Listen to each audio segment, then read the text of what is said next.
Hey everybody, welcome back to Video Game S. So today we're going to continue the series on some of my favorite beat 'em ups of all time, the stuff that's not going to show up on any top 10 lists.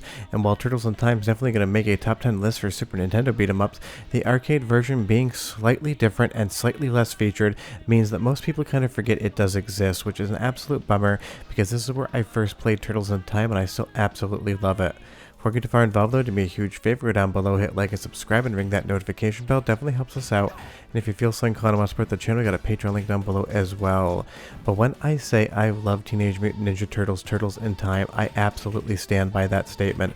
As a kid, my local arcade, the Dream Machine, had this on the floor, and then I ended up getting a copy for Christmas one year, and while I was absolutely stoked about the port to the Super Nintendo, I could tell it wasn't the same game, and while historically, the arcade version is probably slightly inferior to the Super Nintendo port, this is where I got my start with Turtles in Time, and it is still an outstanding game with some of the best graphics Konami ever put on screen in 2D in my opinion.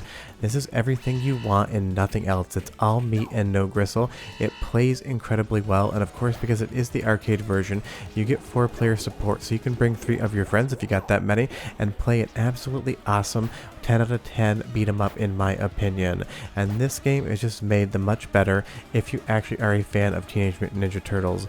As a kid, I had absolutely everything Turtles related. The sleeping bags, the birthday cakes. If it had Teenage Mutant Ninja Turtles on the side of it, I would absolutely want it. I love the cartoon and of course the video games. So this is just something right up my alley, and it's just a continuation of the original Konami Turtles arcade game, but it's expanded on greatly both graphically as well as gameplay wise, making it in my opinion a better game than the original. But leave me a comment down below and tell me what you think.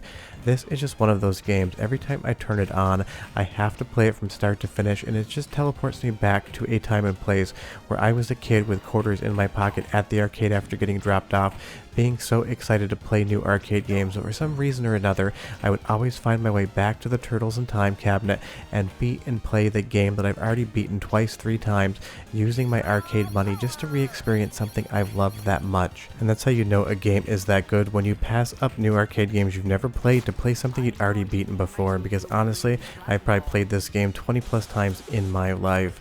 And as far as what it is, you're obviously watching a beat 'em up series, but Konami made some of the best 2D games in this era, and this I think is right up there with stuff like Violent Storm as one of my absolute favorites.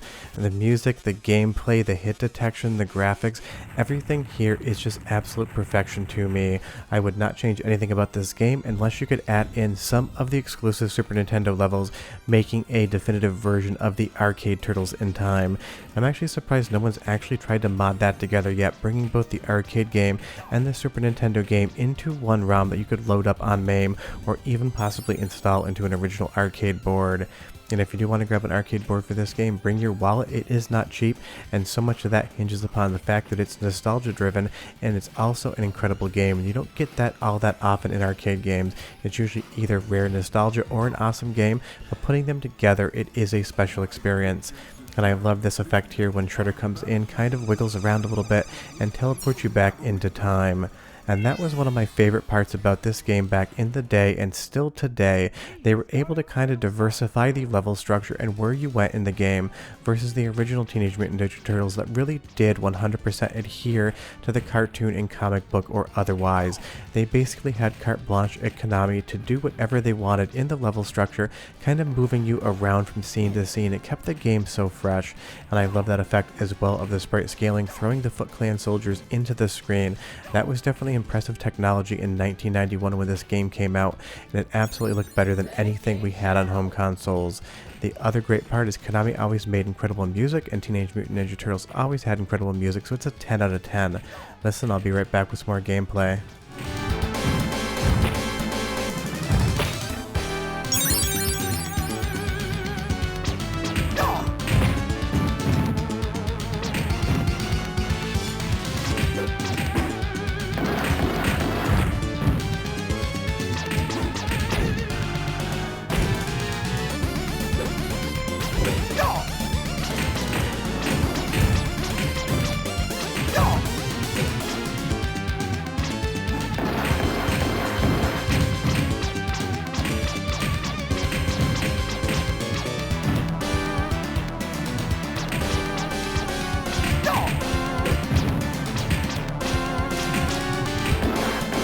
The music developers at Konami back in the arcade days were always hitting home runs when it came to music, and you combine that together with the awesome soundscape of Teenage Mutant Ninja Turtles with some great sound effects when you strike an enemy, and it just works.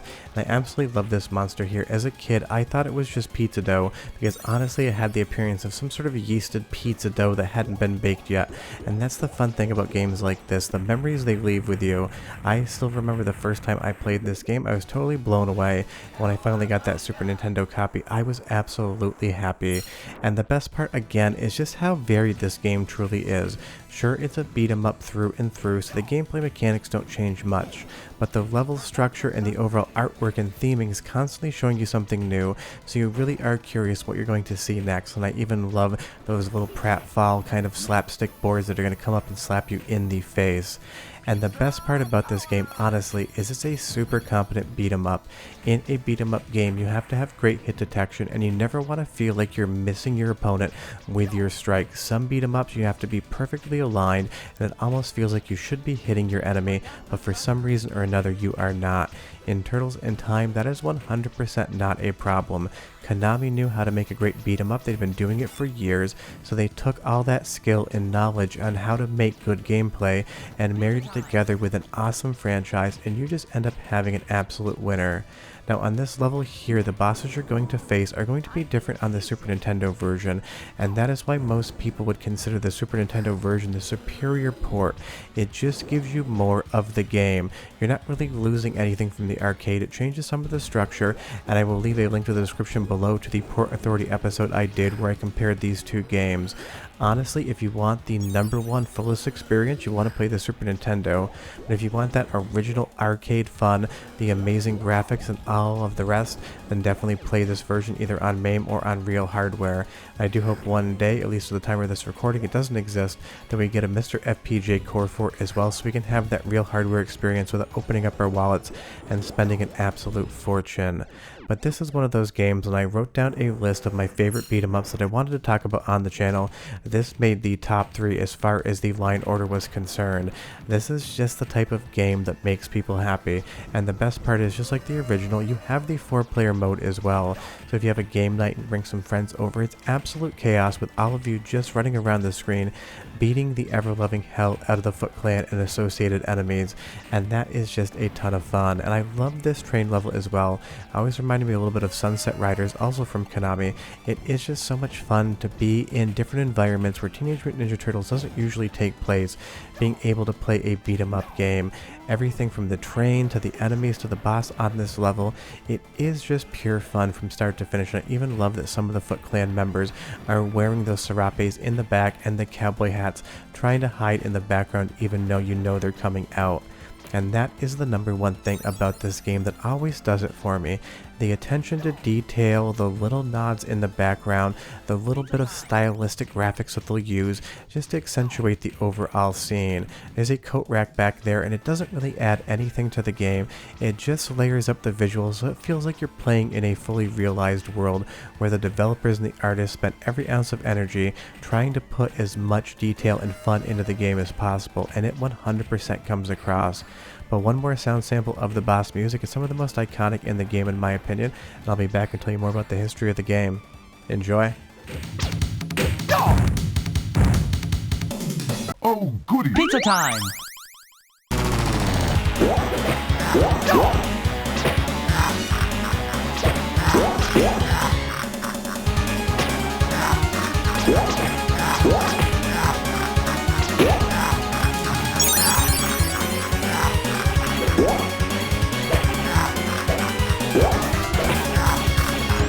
Just absolutely love the music in this game, and the sound samples as well as the voice acting. You're going to get more of that in the arcade version versus the Super Nintendo version because it's a much bigger ROM, and there was special hardware on board these arcade boards to allow for better speech, and you just hear that coming across, and it's some of your favorite characters from the Teenage Mutant Ninja Turtles, so it just works. And I love this stage as well, even if it is kind of an auto-scroller.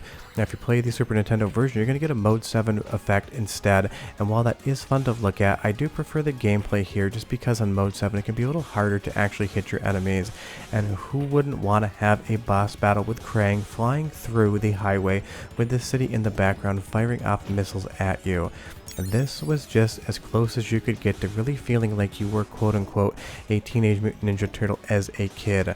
Playing this game, picking your favorite character, having a friend come over, and just playing it was so much fun because my friends and I would go to the arcades and we would just sit there and dump as many quarters as we had just to check this game out. And when it came to Super Nintendo, we would do the exact same thing again.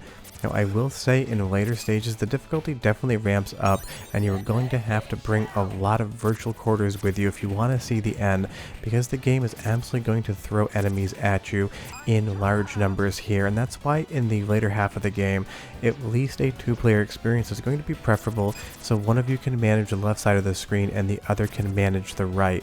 The balance is slightly skewed towards more than one player, but that makes sense for a 4-player arcade release, and honestly it's not like you're spending your lunch money to play this game. And was I the only one back in the day that would totally skip lunch, take the lunch money I was given, and stash it away for the weekend to go to the arcades because I would just absolutely not eat, so I had a couple more bucks when it came time for the weekend when we go to the mall, and I'd sit in front of an arcade cabinet and play until my parents were either done shopping or until I had run out of quarters and I couldn't get any more off them for the second or even third trip. And that is why I just love this game so much. Not only is it a hyper-competent beat-em-up in a franchise I know, love, and remember, it just reminds me of those days in the early 90s of going to arcades when all of the hardware on the floor was completely different and completely better than what we had in home consoles. Seeing games like this run in an arcade cabinet in front of you felt like magic. It almost felt like you were playing the future. And obviously hardware this powerful would end up coming home at some point in time. You could obviously pull this off on the PlayStation 1, the Sega Saturn, stuff like that. But in 1991, when you saw this game on arcade floors, you really felt like you were seeing something you'd never seen before, but it was in a franchise that you absolutely knew about, and there was no way you weren't going to play this game. And I would say this is probably the best Teenage Mutant Ninja Turtles game Konami ever made as far as the arcade is concerned. But tell me down below, what is your favorite Teenage Mutant Ninja Turtles game, and what's your favorite arcade beat-em-up in general? If I had to pick a favorite, it's obviously going to be Rust Saga 3, but as far as Teenage Mutant Ninja Turtles games are concerned, this one is definitely my favorite, although the modern version is always a great time as well. But the best part is, as Teenage Mutant Ninja Turtles fans, we're just absolutely spoiled for choice, and Turtles in Time on the arcade version is an absolute blast. And as Shredder comes down here, I can tell you right now, if you've only ever played the Super Nintendo version, load up the arcade version. It is every bit as good, slightly different, and slightly prettier. But short of that, we are done. We're going to finish Shredder off, and I will see you guys next time. Bye-bye.